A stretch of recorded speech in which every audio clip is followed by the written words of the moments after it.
మరి నిన్న ఏం జరిగింది? నిన్న రాత్రి 2 ఏళ్లు గడిచిపోయింది, 25 నెలలు దాటిపోయింది, ఇంతవరకు 10,000 ఉద్యోగాలు కూడా ఇవ్వలేదు మీరు.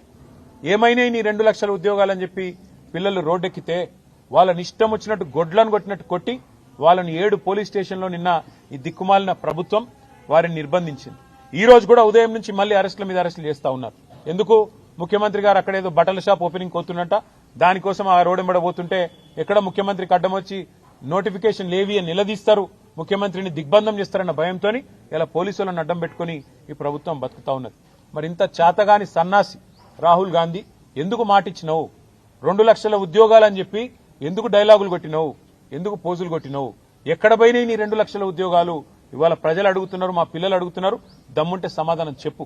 10,000 ఉద్యోగాలు ఇవ్వకుండా ఇక్కడ భూములు గుంజుకుంటావు, యూనివర్సిటీ దగ్గర ఇస్తానన్న ఉద్యోగాలు ఇయ్యవు. ఈ రకంగా తెలంగాణ యువతతో, భారత యువతతో కాంగ్రెస్ ఏదైతే డ్రామాలు ఆడుతున్నదో దీని అందరూ కూడా గమనించాలని కోరుతూ